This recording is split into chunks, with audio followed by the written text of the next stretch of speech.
I go back to what Earl shared earlier about uh, being, one of the few black men in a room, and how white people sort of interact with him. And it's challenging. I think it's challenging because on the one hand, like if I don't feel particularly privileged. Uh, I understand that privilege is relative, and so objectively, of course, I am comparatively to others, but in my daily existence, I don't feel particularly privileged, and I think that impacts the conversation, particularly for folks that really are feeling like they're having to struggle every day to survive. I don't, I think just having to hear that they're privileged in some way doesn't land as reality. Inclusion has to be an active process, right? Because if we aren't actively including, then we know what happens, right? People get excluded. And so what I really heard in what you described, Earl, about the uncomfortability or the burden that is placed on you is that we are unskillful at inclusion. So there's this recognition that there needs to be that I need to do something, but being unskillful in knowing how to do that. I'm not as, I definitely relate. I definitely have a strong relationship with scarcity. So I'm not at the same zone as Eric of like, I'll just give everything up. And like, that's not where my body goes. I get scared at that thought. But I also don't have this great need to dominate everybody else either. So, Michael, if I can put a thought in, and yeah. I would get scared too about that kind of loss of status and loss of, income and so forth. If I wasn't imagining that happening in a world where I was going to be taken care of, I was going to be supported, me and everybody else. I know what it feels like for me to navigate the world right now is both, it's exciting sometimes, it's also scary. It's scary because I sometimes can feel that people project all their stuff about white men onto me, and so whether that's their resentment and their rage and their fear or their envy or whatever, I can feel that stuff sometimes, and I'm carrying around some shame and guilt. Yeah, one of the things that I recognize is, and even in the community folks that I'm close to, that I recognize is, if Eric Miller came into my neighborhood that I grew up in, you would automatically walk in as the enemy.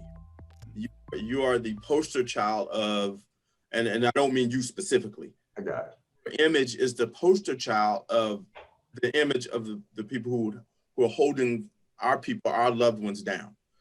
Middle-aged white man is that has an opportunity to have some status, is someone who immediately you walk in as the enemy. And I was alluding to this earlier.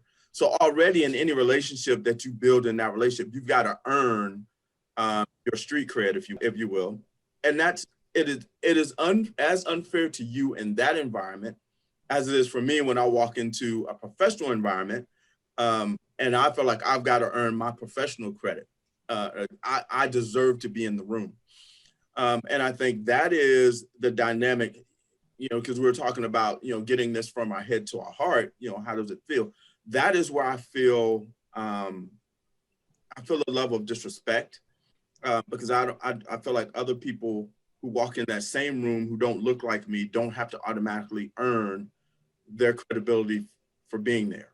And if I'm in a room working with and dealing with diversity and inclusion, I don't feel it as much as if I walk into a boardroom of my YMCA peers, and I'm walking into a budget meeting, and I'm trying to help them understand how we create a budget that helps us move our association forward. and the decisions we're making budget wise forward, I feel like people say, oh, well, that's just Earl. He's good at this, but not that. And so I don't walk in with the same credibility. Once I felt that disrespect in that environment, it is very difficult for me to associate or to deal with you or associate with you in other environments without feeling that disrespect. So you can't now leave that board meeting, us go to lunch, and then sit there and say, hey, you know, Earl, I really value your opinion on X, Y, Z, because I just sat in a room with you where you felt like my opinion in that was not important.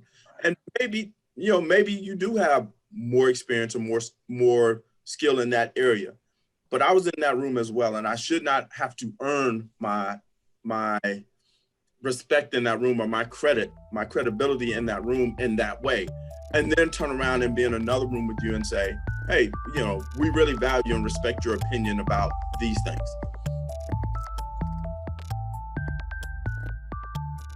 I wish there was a way we could identify ourselves to each other, you know, the kind of the reverse of the dog whistle stuff, just so that, you know, you would know you're in the room with that there's a couple people who have your back. That idea. I just want to say something that I think Michael had said. There's until a few years ago, I didn't ever feel. Not only did I not feel privileged, but I wasn't even really paying attention to that idea, because I was privileged. And you know, there's other kinds of differences that we can get discriminated against. I've got a history of mental illness that has dogged me in lots of ways in my life, particularly around trying to get, you know, life insurance or health insurance. I pay $2,000 a month for health insurance and that kind of thing. But I do recognize, looking back, that, you know, it might have been a struggle, but I was always able to get a loan, and I was able to own a home, and I got, you know, I mostly have worked for myself because of the mental illness and what it does to my ability to show up. But when I did apply for jobs, I got them. I was able to get a college education. And I imagine, well, when I think about the alcohol and drug use in high school, how many times I got stopped by the cops as a teenager. Part of that was the times and how it's kind of the small town atmosphere of where I was growing up. But man, if I had been Black and I had been caught or stopped doing the shit I was doing, I would have been dead 10 times over. I'm pretty sure of that. Privilege is a hard thing for me to acknowledge, and yet I know that it's a thread that's woven through the whole tapestry of my life. There are many of us as African-American men who are distrustful, African-American people who are distrustful of anyone white, for that fact of the matter, because we've been hurt by white people before, and our grandmothers and our great-grandmothers were hurt by white people before, and that's hard to overcome on face value.